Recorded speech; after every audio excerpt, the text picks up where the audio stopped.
Hello everybody, it's Dr. Carmen Bryant, and this is Overcoming Narcissist Abuse. Sorry you guys I wasn't able to come on yesterday. I was kind of busy, and so I did not have an opportunity to record. Hopefully forgive me you guys, but I'm back. So I'm your host of Overcoming Narcissist Abuse. Thank you guys to all the new subscribers that have come and joined this tribe here on YouTube. I am so honored and I'm so grateful that you find something valuable that I have to say concerning narcissist abuse, whether you're still in it, trying to figure out what you're going through, trying to get out of it, you know, some of the resources that are being supplied, and some of you guys that are giving resources and information about how laws are changing. You guys are an awesome tribe. I am so honored to be a part of this team with you guys as we learn together. And so, to all the new subscribers, thank you for being here. So today I wanted to discuss the malignant narcissist. And the reason why I wanted to discuss the malignant narcissist, as you know, that I try to give you guys as much information as I possibly can based off of personal experience, clinical experience, and also researching and understanding and listening to you guys tell me your stories. And so, excuse me, I was trying to drink coffee at the same time. I think it burnt my throat. Excuse me. But, and then we'll still drink it too. But, and so I want to give you guys the best information, and in taking something, you know, to take something from a clinical perspective, you know, taking something from a, you know, you can write papers, you can sound super intelligent and use these big giant words, and, you know, you're only as smart as the people that you're talking to. So if you're talking over people's head and you're using these big words and no one understands what you're talking about and need a dictionary every time they come on, you know, every time you come on camera, you're really missing or defeating the point. And so I like to take information, I try to make it into a common conversation and breaking it down and make it easy to comprehend and understand, because that's how I like for people. I don't care how many degrees someone has. I'm the type of person, if you use too many big words, I'm like, okay, now interpret it in your language so I can understand what you're saying, or interpret it so I can understand. Draw pictures, do little stick figures, help me to understand, let me get a comprehension. That's the same thing that I do for many of you guys, and you guys are intelligent individuals, very intelligent and very experienced.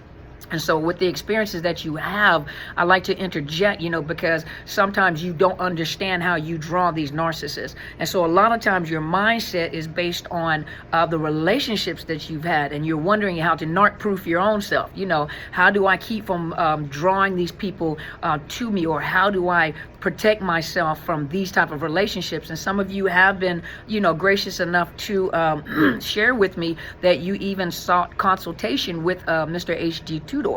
And so my question to you guys is this, and just to clarify, I think someone said I hate him. I do not hate him. Believe you me, believe it or not, the gentleman, Mr. H.G. Tudor, has taught many people a lot of things, and has created new terminology that does not exist in, for example, the continuing education for clinical therapists or therapists. There's certain language that he's introduced, such as the lower mid to greater narcissist, to give you an understanding of the spectrum of narcissists. The narcissist is just like autistic spectrum, narcissist spectrum. So he has introduced new words to give you a concept, very, very informative. He gives very good information. I have learned, my mentor has learned some things from him, and many of you guys have learned. But at the same time, I still want you to be very aware of what you're dealing with. When you say the greater, and he does, and I'm just repeating what he has said. I've watched some of his videos as well. I'm not a binge watcher of his videos, but he gives excellent information for me to give you information. And so I have learned from him as well. But you know, he does label himself as he has been diagnosed with narcissistic personality disorder and sociopath. Okay, let's talk about what that means. That is a malignant narcissist. That means that is a malignant narcissist. A malignant narcissist is a person that has narcissistic personality disorder and antisocial personality disorder. Antisocial personality disorder was broken up in two parts at one point in time before it was given anti-personality disorder as a diagnosis, the way that therapists diagnose. It was broken up in psychopath and sociopath. And that was, I even looked, so I have this is what we operate off of.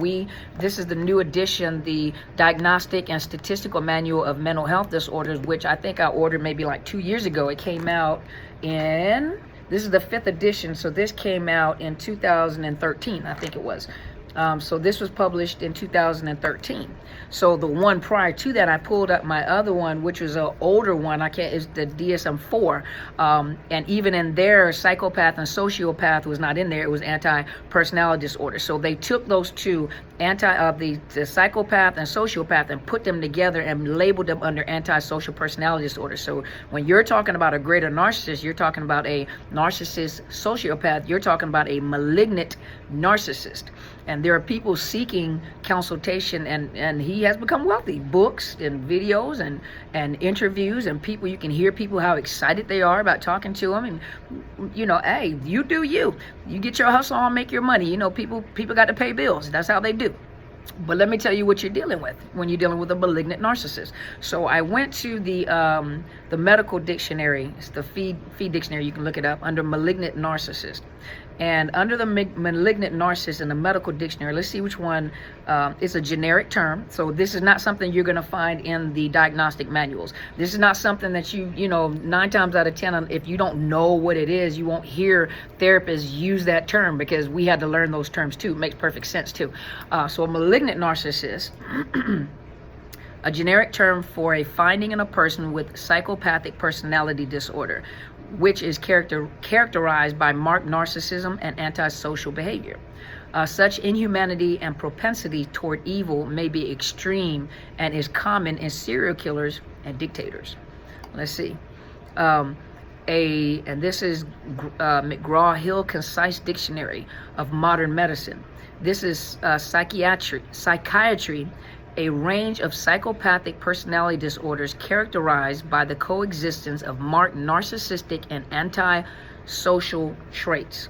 So let me walk you guys through this, okay? So you can understand what you're dealing with. So when you're dealing with a malignant narcissist, and this is on, if you go to www.bustle.com, is by Brandy Neal. Now she wrote, she was writing and she was quoting, so that's good. When you're quoting books, that's a good thing. So that's why on blogs I kind of look to see what are you quoting. And so she said here, which is excellent.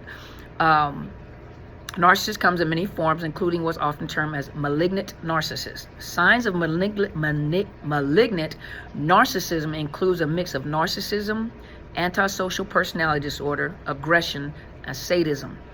And we'll talk about that. And so let's scroll through here. Journal of Psychoanalytic Psychology described in the 2000 movie American Psycho as a depiction of a malignant narcissist. This isn't to say that all narcissists are Patrick Bateman, of course, but there's a reason the word malignant is in there. So let's look. So while malignant narcissist isn't in the DSM-4, you know, you're not going to find in DSM-5 either. In the beginning, the positive traits of a narcissist may win you over. Narcissists are very good at what they do. Let's see. As Pep Streep explained in Psychology Today, nothing the narcissist says or does is what it seems. And he or she is very, very skilled at manipulation. And at least at the start of things, very attractive and engaging. Some of you guys took off those rose-colored glasses and found out you were dating Shrek. So, or Mud Duck, or whatever we call them. And then you're upset and you need therapy because you're blind and now you can see.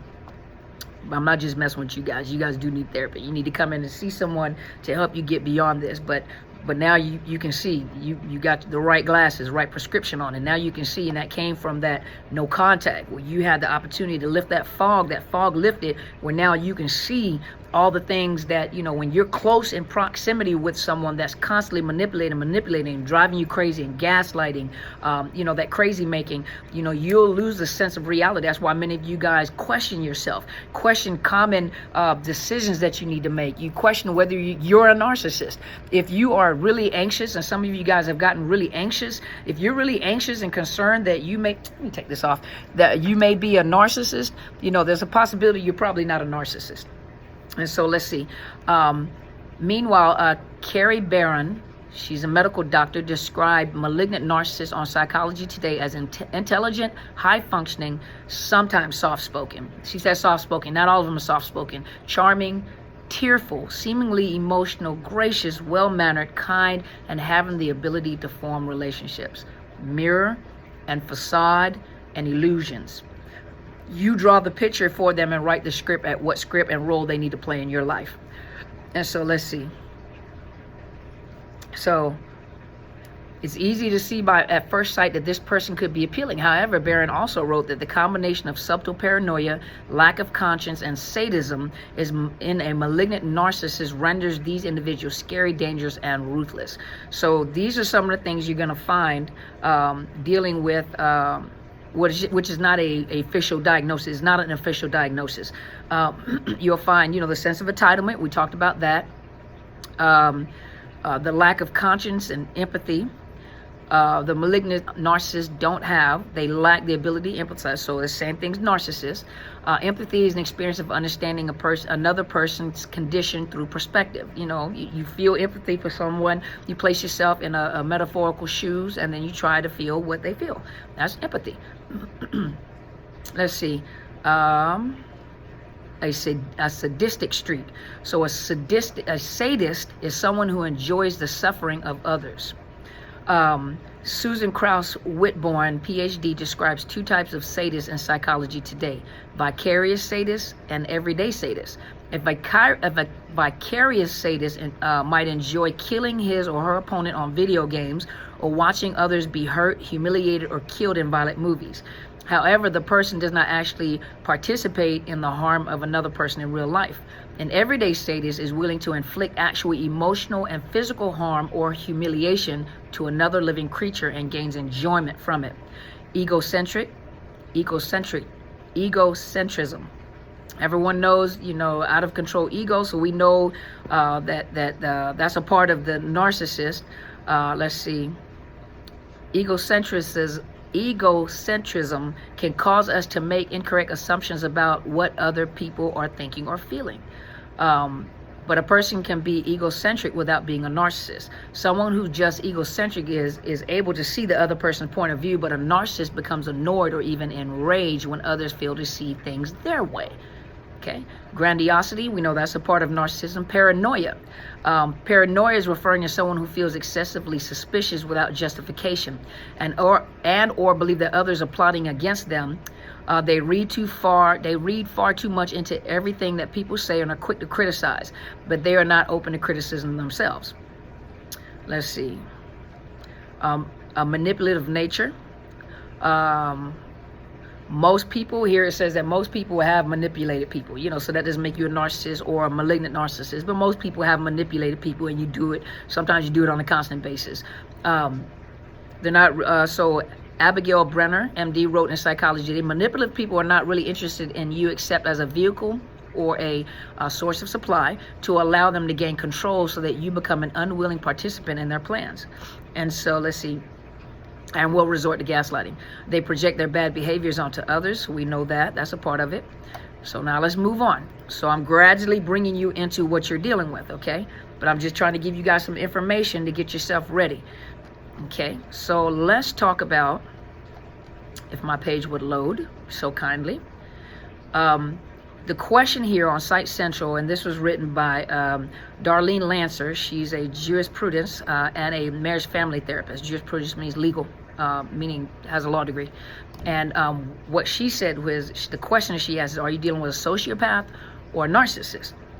So narcissists exist on a continuum, but someone with NPD is grandiose, sometimes only in fantasy, lacks empathy, and needs admirations from others, demonstrated in 5 of the following traits. So grandiose, sense of importance, dreams of unlimited power, success, brilliance, beauty, ideal love, lacks empathy or feelings for others, requires excessive admiration, believes he or she is special and unique and only can be understood or should associate with other special people of high status or institutions, exploits. Some of them, claim that they have all this education and knowledge and to help people or to do things, and they're not even qualified to do it. They don't even have anything to prove that they have gotten the education or skill sets to do it. They mimic, remember? They mirror. Requires excessive admiration and unreasonably expects special favorable treatment or compliance with his or her wishes, exploits and takes advantage of others, envies others, and has an attitude of arrogance. Okay, so antisocial personality disorder. The labels sociopath and psychopath have often been used interchangeably. The clinical term is antisocial personality disorder. That is in the DSM-4 and the current one that we use, DSM-5.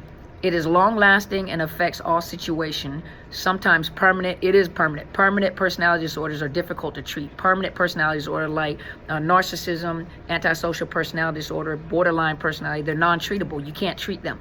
When I was in school and we were doing the part, when we were going through the part of, even in my doctorate degree, personality disorders you can't fix them. You can't change them. They don't change. Someone with APD must have, usually they have had a conduct disorder by the age of 15 years old, okay? And they at least show 4 of these traits. They do not sustain consistent work or school, doesn't conform to social norms, including unlawful behavior, whether or not arrested. So some people break laws all the time or do illegal stuff and just never get caught. And so a lot of times a narcissist or a malignant, this is malignant if you put together with the narcissist, a lot of them, you say that they do all this stuff and never get caught because they fly under the radar. They know how to do what they do and they know how far to go without getting caught. And a lot of times they do a lot of illegal stuff, but they don't get caught because they've done it so much that in their mind they've become good at what they do. So they don't conform to social norms and rules, disregard truth indicated by repeated lying, conning, using aliases, and not paying debts. Impulsive or fail to plan ahead, moves around without a goal, irritable and aggressive, fights or assaults. They fight and sometimes you find that a lot in the lower narcissists too. Reckless, disregards safety or for self or others, consistently irresponsible. You see that in bills and family responsibilities and spending habits, just in general. Is indicated by repeated failure to sustain consistent work behavior or honor financial obligations. And some of them, some of them that are up on the scale can hold on to jobs, but a lot of times behind the scenes they are doing illegal stuff. They lack remorse and feel justified in having hurt, mistreated, or stolen from someone. They justify everything. They're never wrong. Doesn't sustain monogamy. So most of them, you will find that they have many partners, second sources of supplies with an S. Okay, so narcissists versus sociopaths. Malignant narcissists, when you put those two together, or antisocial personality, are the most malicious and destructive and can look like sociopath. They cannot be healed. They cannot recover. There is no treatment for them. I don't care what psychiatric care they're under. There's no medication. There's nothing that changes them. Doesn't matter what they write or what they say. They do not change. They are what they are, and you are dealing with what you're dealing with. They have shared, so a narcissist and a sociopath have shared traits. They both can be charismatic, intelligent, charming, and successful. How do you think they pulled you in? They didn't just walk up to you and start screaming and spitting in your face and you're like, ooh, I'm in love, you so fine, ooh girl, you all cute and stuff. No, they ain't come spitting and hollering and stuff at you. That wouldn't attract you. And likewise for a man, he didn't come and just cuss you out and you decided, oh my gosh, this is my soulmate. You guys know that's not how it happens. Charismatic, intelligent. So depending on what appeals to you, your intelligence, beauty, charming, successful, and as well as unreliable, controlling, selfish, disingenuous, and dishonest. So all that plays a role. For some of you guys, when you are hurting really bad and you have a lot of holes in your heart, you have been rejected, you have been abused, abandoned, and you grew up that way, your whole heart's desire is just to be loved, just to have someone say something nice to you, just to have someone tell you you're pretty or I care about you. A narcissist knows how to watch you and listen to you long enough to know what you need in order for them to reel you in. They throw bait out to see where you're going to bite. Remember that. So the sociopath and narcissist, they are shared, exaggerated, positive self-images and a sense of entitlement. For example, when they're abusive, they believe that they're justified and deny responsibility for their behavior. It's something that you did to cause them to go off. If you wouldn't have done that, then they wouldn't have went off like that. And you're the one who actually elevates me all the time. And and don't let them watch videos like this. They'll use all these videos against you, and then you think you're the narcissist, and you're not. They lack insight, although they might feign appropriate emotional reactions. This is usually insincere due to their lack of empathy and emotional responsiveness. So they don't know how to respond. It's almost, even, and I told you guys remember on the Addams Family when Wednesday went to a summer camp and she smiled. They kept telling her that she needs to smile, and she smiled, and everyone started screaming, and one little girl says, "I'm afraid," and their smiles look almost out of place. And I've seen many a picture of people that send pictures of themselves smiling, and I knew they were narcissists, and they smiled, and it was like ferocious. It was just terrible. It was scary. Like, please don't ever smile on another picture. Whatever you do on a picture, keep doing that. Don't show your teeth ever again. So there are some distinguishing traits. While sociopaths qualify as narcissists, not all narcissists are sociopaths. Not all narcissists are malignant narcissists, okay? What drives them differs. But the main distinction was that a sociopath is more cunning and manipulative because their ego isn't always at stake. In fact, they don't have any real personality. They're the ultimate con artists and can take on any persona that suits them. A coach, a counselor, a lawyer. Thus, they may be harder to spot because they're not trying to impress you or win your approval, unless it serves their agenda. Instead of bragging, their conversation might be centered on you rather than on themselves, and they can even be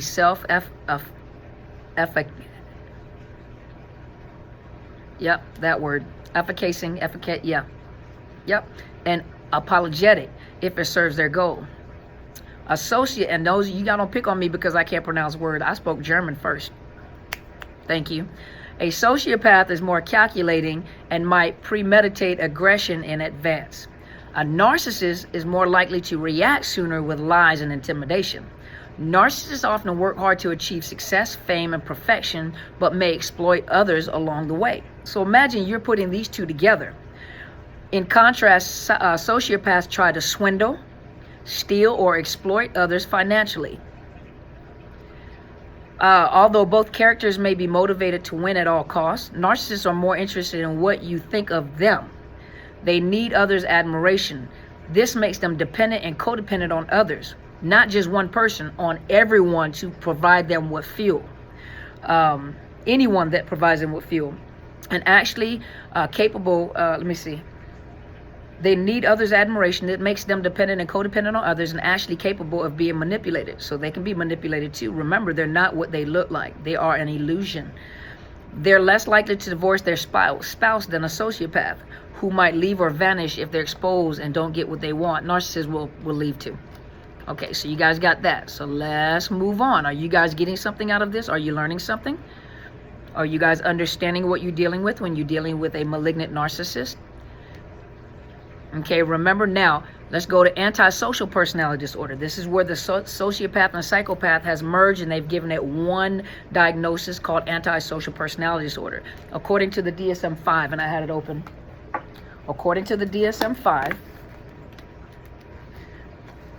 9 times out of 10, a person with antisocial personality disorder probably has already been displaying those behaviors before the age of 15.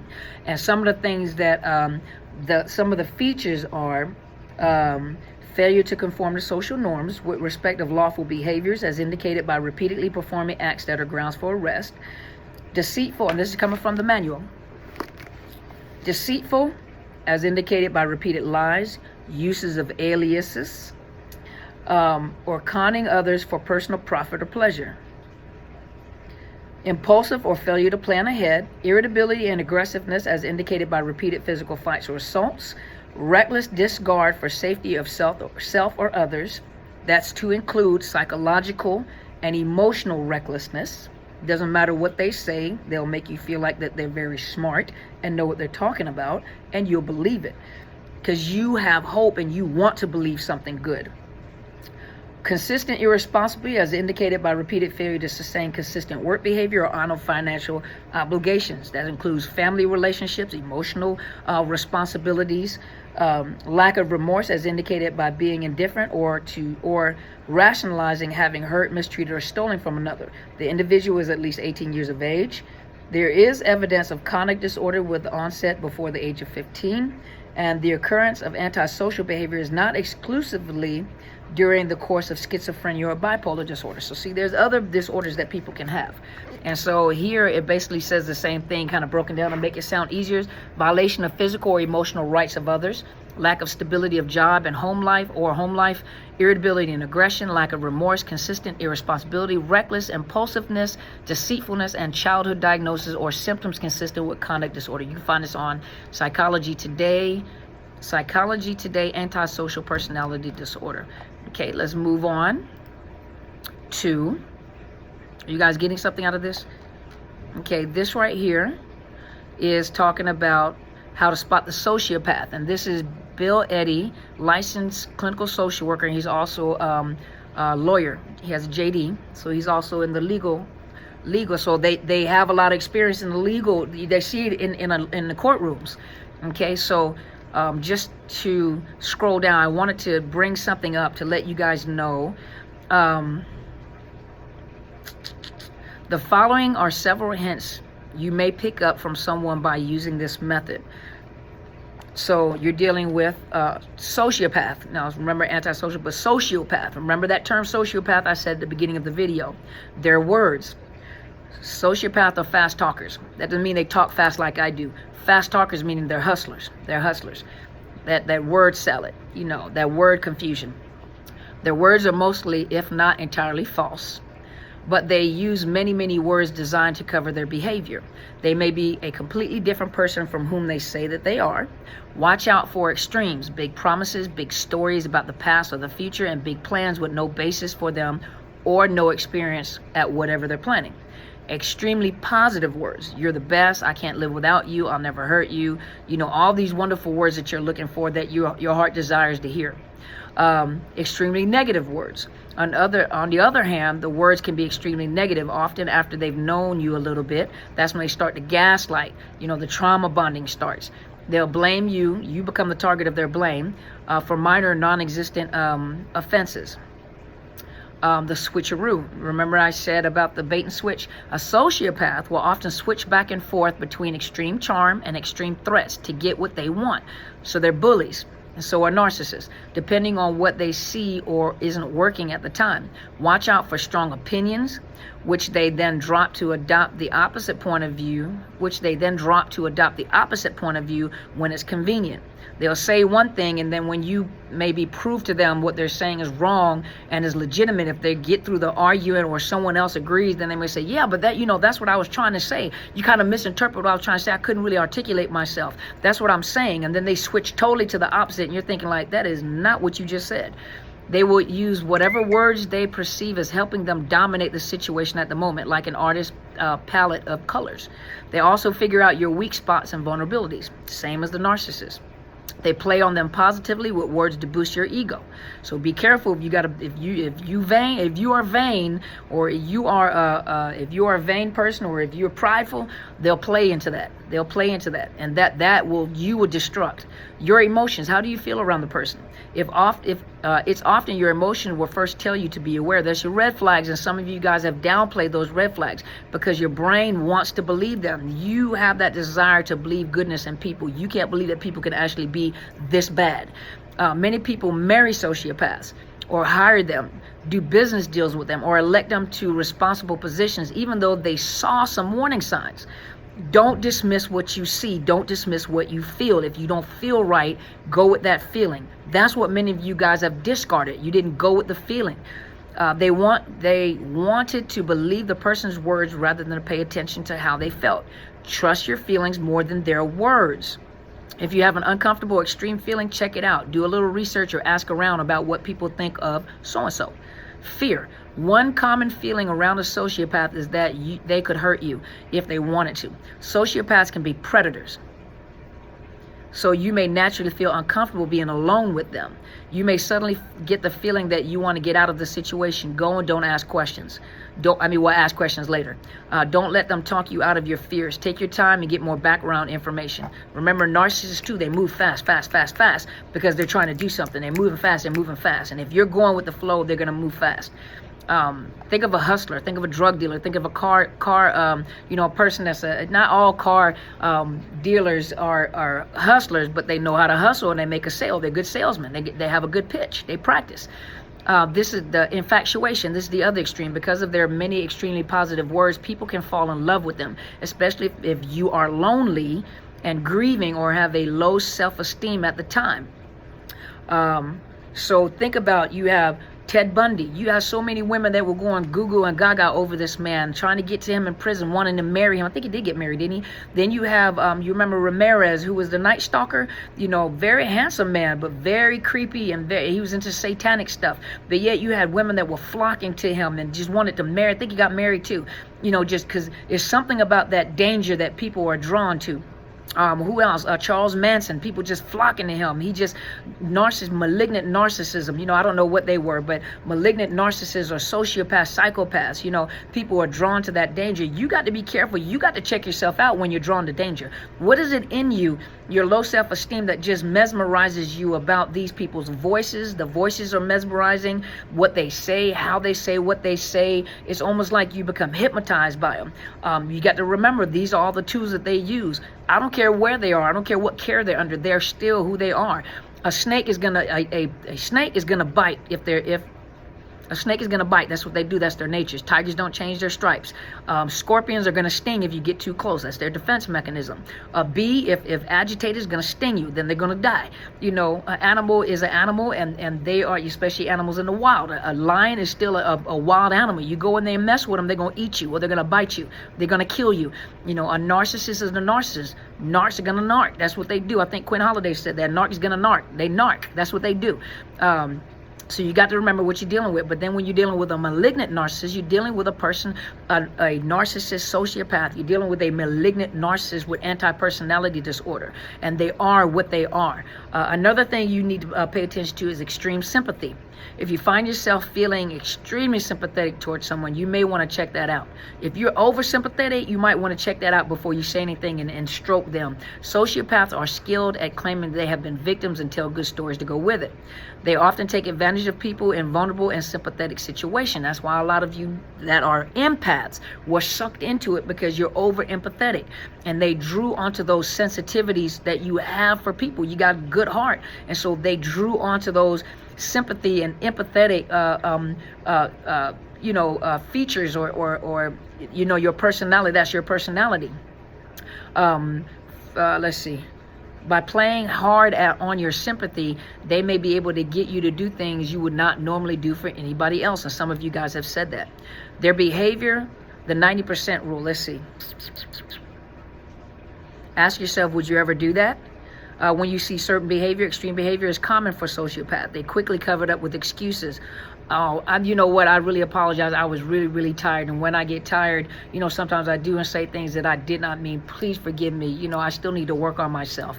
I was under a lot of stress. I was under a lot of stress. Please forgive me. I did not mean to say that. I know it hurt your feelings, but you've given them the sign. It worked, When they play on your sympathy, you're like, oh, okay, it's only right to forgive. You're right. I'm not a mean person. He or she made me do it. If it wasn't for this right here, you pushed me to do this, and this is what ended up happening. You see, I ended up getting myself in trouble because I love you so much, and I just do crazy stuff because I love you. Now, that's crazy. But think about it. Most of us have fell for it, right? I had to do it given what the person did. It almost didn't matter what the behavior was. Their excuses are often the same. They're always blameless and rarely apologize unless they're caught and it makes them look good.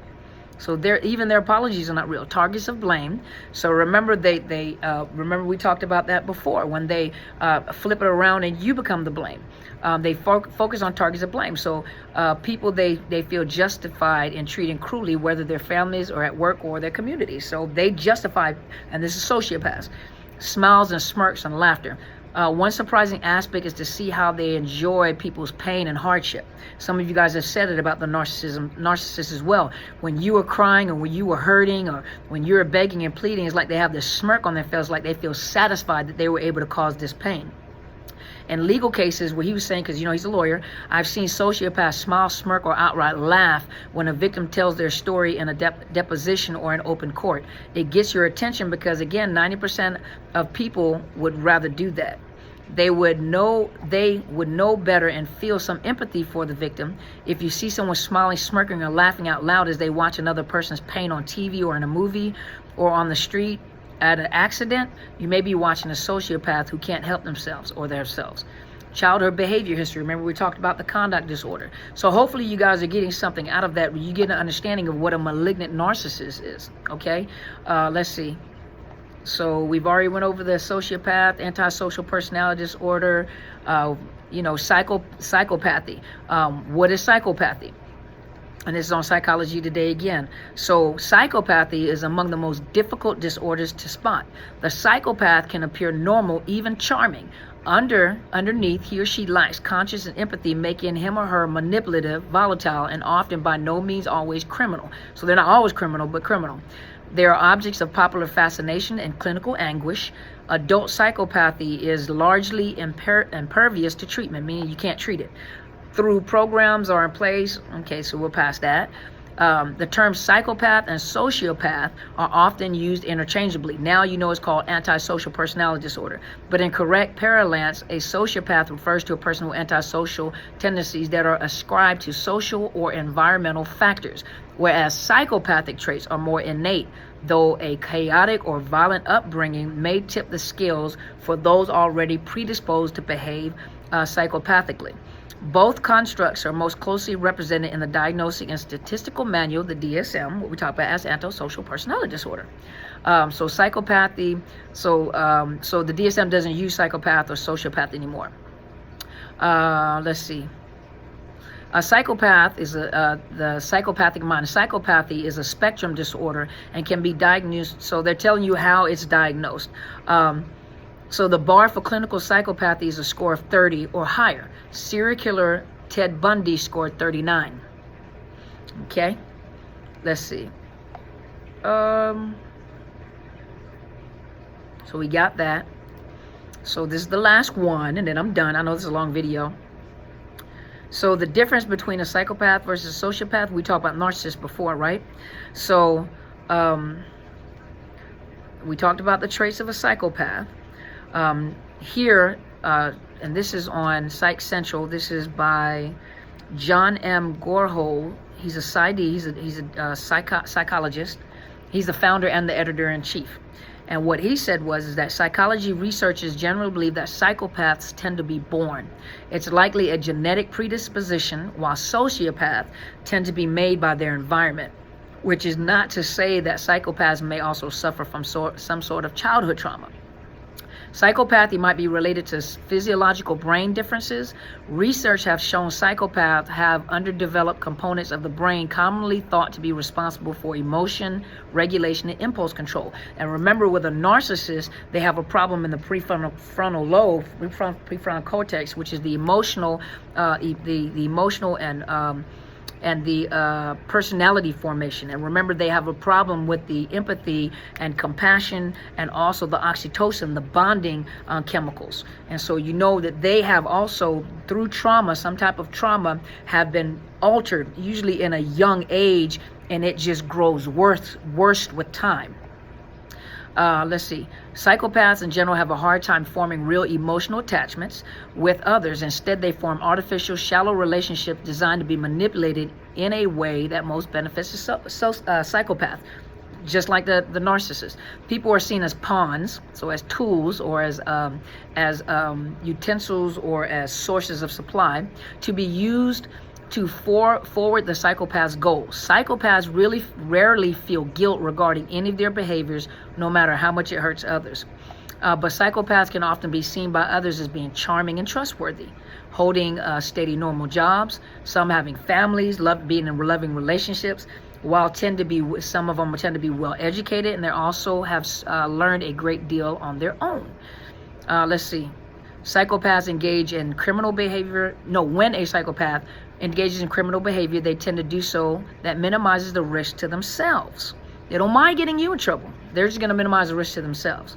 And they're carefully plan criminal activity to ensure they don't get caught, having a contingency plan in place if possible. Now, the traits of the sociopath. Researchers tend to believe that sociopathy is a result of environmental factors, such as child or teen upbringing in a very negative threshold that result in physical abuse, emotional abuse, or childhood trauma. Psychopaths in general tend to be more impulsive and erratic in their behavior than their psychopath counterparts. While also having difficulty forming attachments to others, some psychopaths may be able to form an attachment to a like-minded group or person. Unlike psychopaths, most sociopaths don't hold down long-term jobs or present much of normal family life outside the world. Sociopaths engage in criminal behavior. They may do so in an impulsive and largely unplanned manner with little regard for risk or consequences of their action. They may become agitated, angered easily, sometimes resulting in violent outbursts. These kinds of behaviors increase a sociopath chances to be apprehended. Now, who is more dangerous? Keep in mind, we're still talking about the malignant narcissist. We're talking about the narcissist that has anti-personality disorder traits, but we're talking about also the narcissist sociopath that we were talking about early in the video. Both psychopaths and sociopaths present risky to society because they often try to live a normal life while coping with their disorder. But psychopathy is largely the most dangerous disorder because they experience a lot of less guilt connected to their action. Psychopaths have a greater ability to dissociate their actions without emotional involvement, and pain that others suffer and meaningless to a psychopath. Most famous serial killers have been psychopaths. Not all people are called psychopaths or sociopaths, and not all people that are psychopaths, sociopaths are violent though. You live among psychopaths and sociopaths and just don't even know it. So, having said all that, does that give you a different perspective of a malignant narcissist? Now, I know I did a lot of reading, and normally I usually interject and talk, but I wanted to let you guys hear this yourself. The malignant narcissist is a person that has narcissistic personality disorder and anti-personality disorder. Anti-personality disorder is the combination of psychopath and sociopath personality disorder, which is no longer a actual diagnosis, is now culminated and put together in anti-personality disorder.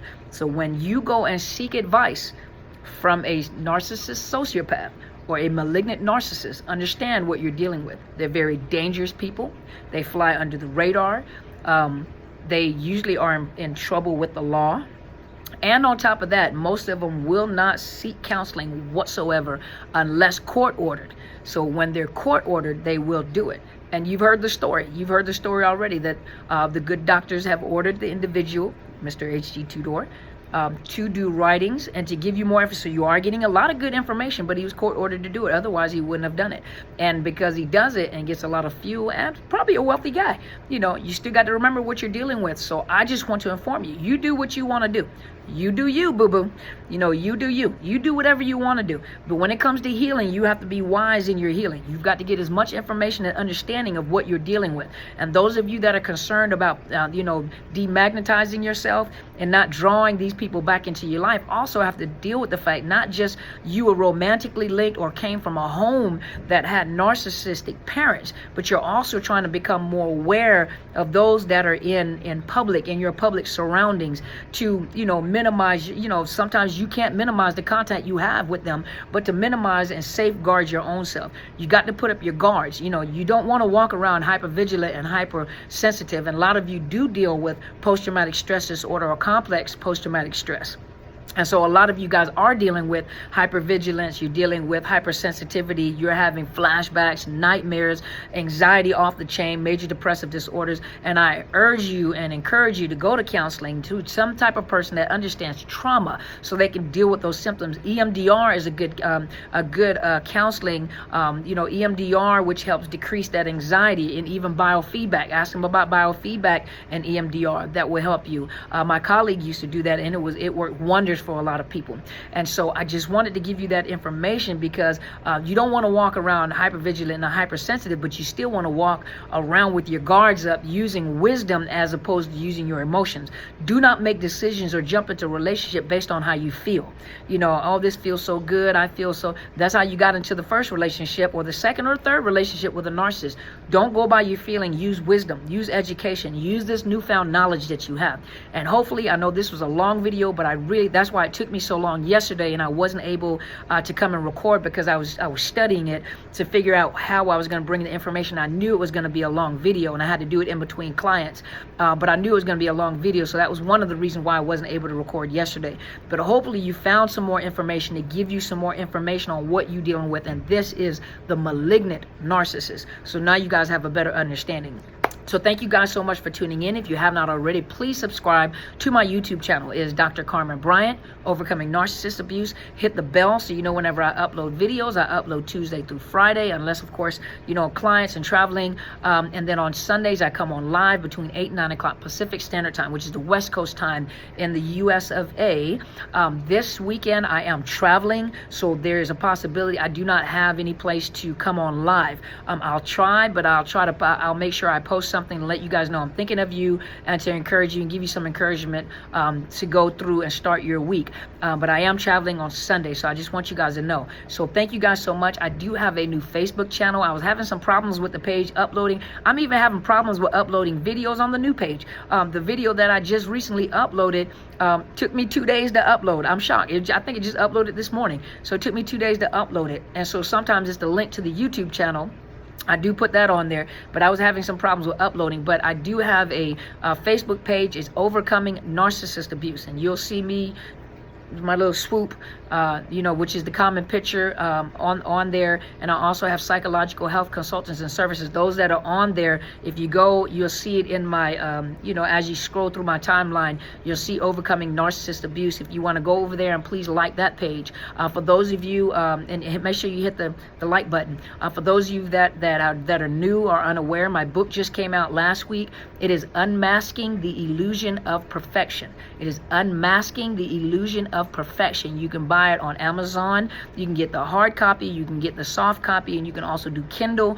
They're selling it on Barnes & Noble. They also sell it from the publisher's site. For those of you that are out of country, on it's www.word, is it WordPress? WordPress. I'll put it down in the down below so you'll see it. But I think it's WordPress.com. I have to go look, but look down underneath my when I do the videos, look under there. I'll put the link on there for you, okay?